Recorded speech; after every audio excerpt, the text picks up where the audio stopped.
রুমা একদম সকালে ঘুম থেকে উঠে ঘরের সব কাপড় চোপড় ধুয়ে স্নান করে তারপর রান্না বান্না করাও শুরু করে দিল আমাকে কোনো কিছুই করতে না দিয়ে। হ্যালো ফ্রেন্ডস, নমস্কার, গুড মর্নিং সবাইকে। ইলার ব্লগে স্বাগতম। কেমন আছেন সবাই? আশা করি ভগবানের কৃপায় ভালোই আছেন। আমিও তো অনেক ভালো আছি। ইলার ব্লগে আরেকটি নতুন ব্লগ ভিডিও নিয়ে চলে আসলাম আপনাদের জন্য। ময়না পাখি, এই তো যে দেখলেন যে রুমা রান্না করতেছে, ওই মাছগুলো কিন্তু আজকে এনেছে দিদিমা। আবার ওই মাছগুলো কেটে দিয়েছে, কেটে ধুয়ে সব কিছু করে দিয়েছে। আমাকে কিন্তু কিছুই করতে হয় নাই। আর এই যে তারপরে আরো কাজ করেছে রুমা। এই যে দেখেন কত কাপড়, বেড কভার, বালিশের কভার, যা কিছু সব কিছুই কিন্তু এই যে ধুয়েছে।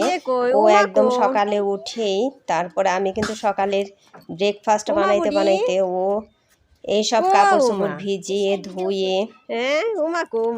তারপরে কিন্তু স্নান করতেও গেছে। স্নান করে রান্না শুরু করে দিয়েছে। এখন কিন্তু দুপুরের রান্না বান্না চলছে। আমাকে বললো যে যান আপনার ভাস্তিদের নিয়ে একটু ঘুরে আসেন ছাদ দিয়ে, কারণ আবার আমরা বাড়িতে চলে যাব, আপনারও খারাপ লাগবে, এখন একটু ওদের সাথে থাকেন। তাই কিন্তু এই যে ওরাও ছাদে আসতে চায়, শুধু আমিও ছাদে আসলাম, দেখি যে ছাদে কিছু করা যায় কিনা।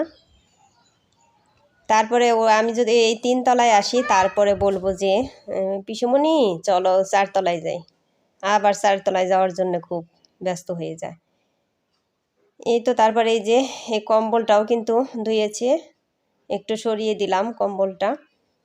আর বেড কভার তো ওরা শুকিয়ে গিয়েছে। এখন দেখি যে কোনটা কোনটা শুকাইছে ওইগুলো কিন্তু ওই করে দিচ্ছি। আর রোদ উঠেছে প্রচুর, এত রোদে কিন্তু তাড়াতাড়ি শুকিয়ে যায় সব কিছু। আর এই যে এইগুলো কিন্তু এই যে দিদিমা কেটেছে নারকেলের খোলা।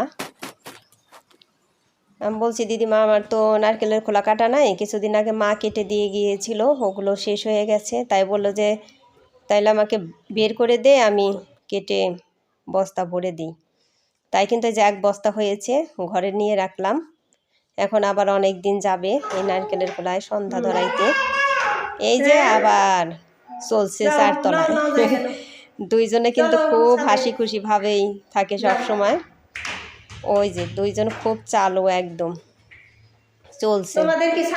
আমাকে বলতেছে আসো তাড়াতাড়ি পিসিমণি আসো। তো ছাদে আমিও কিন্তু যাচ্ছি, ছাদে দেখি ছাদে গিয়ে কিছু করা যায় কিনা। ছাদেও তো প্রচুর রোদ। যাই হোক, শীতের দিনের রোদ তো শীতও থাকে, এর মধ্যে রোদে তেমন ব্যাপার হয় না। এই তো দেখি এখন কি করা যায়। গোলাপ গাছটা দেখি যে গোলাপ গাছের ডালগুলো কেটে দিতে হবে। এই যে লতার মতো এইগুলোতে ফুল ধরবে না, এগুলোতে অনেকটা করে পাতা হয়েছে, মানে 7টা করে পাতা হয়ে গেছে। সেই জন্য এই ডালগুলো এখন কেটে দিই। এগুলো কাটার টাইমই হয় না। রোমা যখন বললো যে আপনি যান ছাদ থেকে ঘুরে আসেন, তখন কিন্তু আমি বললাম যে ঠিক আছে, তাহলে আমার তো ভালোই হইলো, রান্না বান্না করে আমি একটু ছাদে দেখি কাজ করা যায় কিনা। এই তো তারপরে ছাদে চলে আসছি। আর ওরা কিন্তু শুধু বলতেছে পিসিমণি এগুলো কেটো না, এগুলোতে ফুল ধরবে, এরকম কিন্তু বলতেছে। ওইদিকে যাও, ওইদিকে যাও, ওই যেতে যাও। এগুলা হইলো কারি পাতা।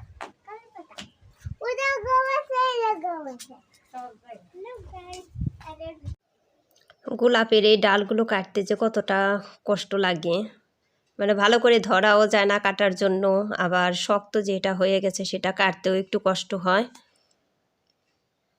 অনেকগুলা ডালই হয়েছিল, এই ডালগুলোতে তো ফুল ধরবে না, ওইগুলো কেটে দিলাম।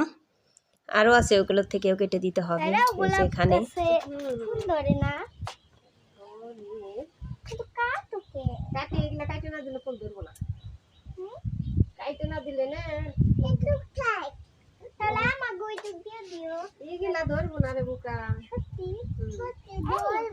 ওই পাশে মোবাইল না না, এদিকে এসো, এদিকে, ওইদিকে যাও, ওইদিকে যাও, ওইদিকে। সুন্দর সুন্দর গোলাপ দেখছি, এগুলো কাইতে না তো সুন্দর লাগতাছে। সত্যি কাটবো? হাত দিও না, হাত দিও না একদম। কোনটা দেখি তো?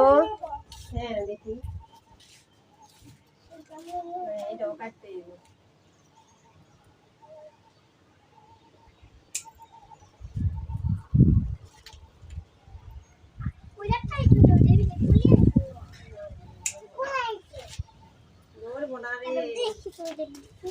না এটা না, এই যে রে এসে করলি এইটার ভিতরে গোলাপ দেবো কত ফুল এইগুলা হইলো রে, যেটা এই যে 5 পাতা আছে এটাই ধরবে, যে এটাই 7 পাতা হয়ে গেছে। 1 2 3 4 5 6 7 7 রায় ধরবো না, 3 পাতা যেটা 5 পাতা এইগুলো কাটা হ্যাঁ।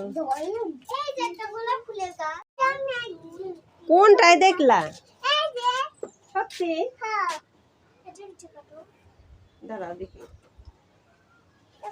একটা সরাই ফিরে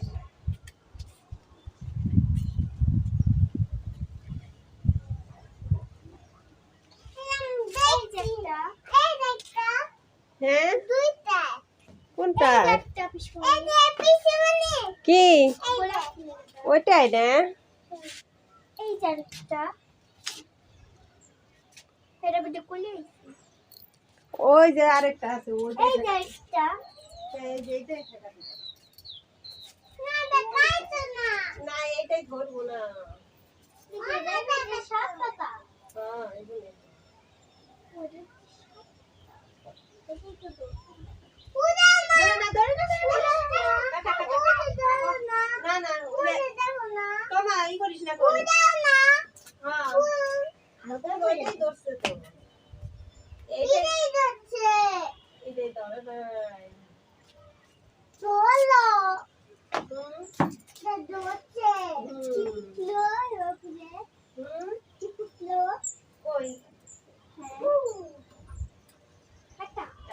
কষ্ট রে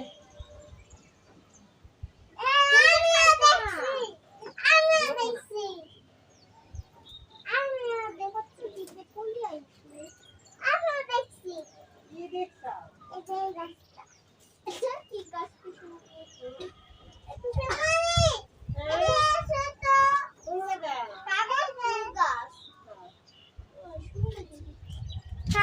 ফুল ধরলাম দিও দেখি তো ভিডিও হইতেছে নাকি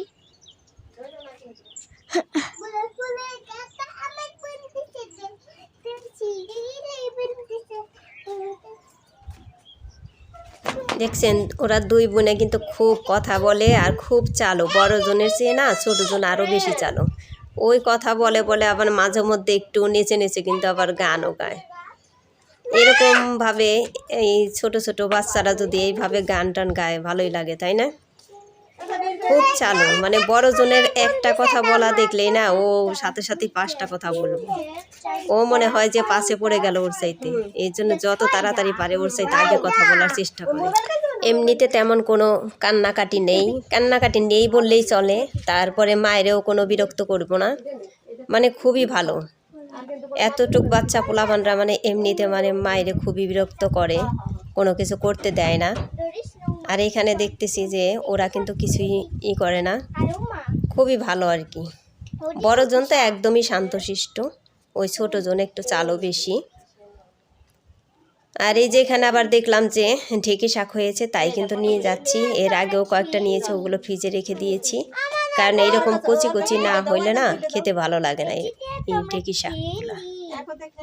তাই কিন্তু উঠাই নিলাম। ওই যে ওরা আবার নেওয়ার জন্য খুবই করতেছে দুইজনে, তাই বললাম যে দুইজনে ভাগ করে নাও, দুইটা দুইটা করে। এই তো আবার কিন্তু আমরা চলে এসেছি। ওই যে সব কিছুতে তাড়াহুড়ো, ওই যে তাড়াতাড়ি চলে আসছে। এসে দেখলাম রান্না বান্না এখনও হয়নি। এই তো মাছ ভাজা হয়ে গেছে, এখন এই যে সবজিগুলো ভেজে ঝোল দিয়ে দিল। তারপরে আমরা আবার ওদিকে করে নেব, এখন ঢেঁকি শাকগুলো তুলে নেব। ওই দুই বোনে কিন্তু বসে গেছে তোলার জন্য। আমিও এখন একটা পলিথিন নিয়ে গিয়ে ওইটার মধ্যে রেখে দেব। ওর মাকে বললাম যে ঢেঁকি শাক খেয়েছিস কিনা, তাহলে আজকে রান্না করি। বলল যে এখন আর রান্না করার দরকার নেই, অনেক সময় লেগে যাবে, কেন ওরা আবার আজকে বাড়িতে যাবে তো, সেই জন্য মানে তাড়াতাড়ি করেই রান্না বান্না করতেছে। বলল যে আপনি পরে রান্না করে খেয়েন, আজকে রান্না করতে হবে না। তাই কিন্তু এই যে তুলে তুলে আমি ফ্রিজে রেখে দেব।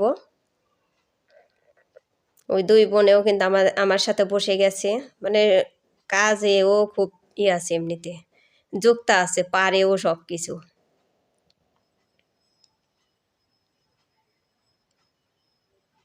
আর শাকগুলো একদমই লকলকে, কচি কচি, দেখলেনই তো। আর ঢেঁকি শাক না একটু বয়স্ক হলে আর ওগুলো কিন্তু খাওয়া যায় না।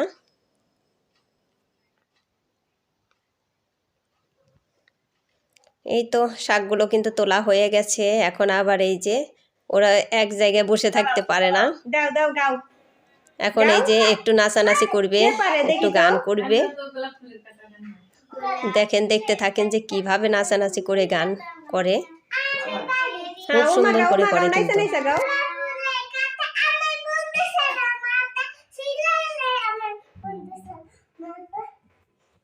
ভালো পারে তো মো।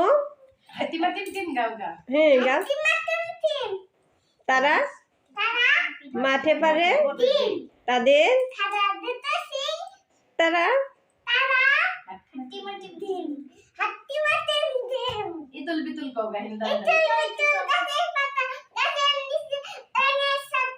তারপর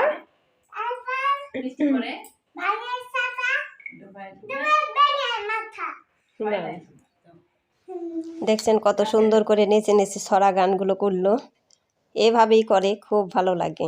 আর বাচ্চাদের তো বেশি ভালো লাগে, বাচ্চাদের এইভাবে গান গাওয়া, কবিতা আবৃত্তি, নেচে নেচে খুবই ভালো লাগে। এই তো রোমার তরকারি কিন্তু হয়ে গেছে। ও মাছগুলো সুন্দর করে উঠিয়ে নিচ্ছে থালে, তারপরে এই যে গামলার মধ্যে বাকিটুক ঢেলে দিল। এই তরকারিটাও না দারুণ টেস্টি হয়েছিল। আর এই যে আজকে একটু আলাদাভাবে কলা ভাজি করবে।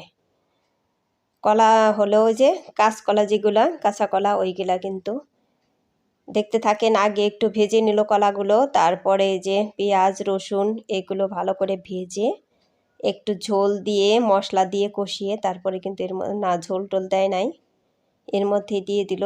এ ভাজিটাও খুব ভালো হয়েছে। আমাকে বলল যে কিভাবে রান্না করব বর্দি। আমি বললাম যে এভাবে রান্না কর, দেখবি যে ভালো মজা লাগবে। এই কলাগুলো, এই কলা এমনিতে ভাজাও ভালোই লাগে। যাই হোক বন্ধুরা, একটা লাইক দিয়ে আমার ভিডিওটি কন্টিনিউ করবেন। আপনাদের একটা লাইক আমার ভিডিওটিকে এগিয়ে যেতে সাহায্য করবে। ভিডিওটি স্কিপ না করে পুরোটাই দেখবেন, আশা করি ভগবানের কৃপায় অনেক ভালোই লাগবে। যাক, সব গুছাই গাছাই দিয়ে যা, আর কোনো ঝামেলা নাই। এখন কম্বল কটা শুকাইলে পারে, ওইগুলো একসুটে পরে।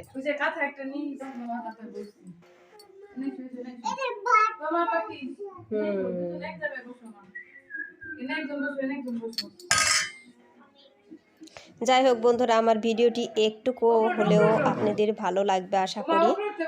সবাই ভালো থাকবেন, সুস্থ থাকবেন এই কামনা করে ভিডিওটি শেষ করছি। Tata, bye bye.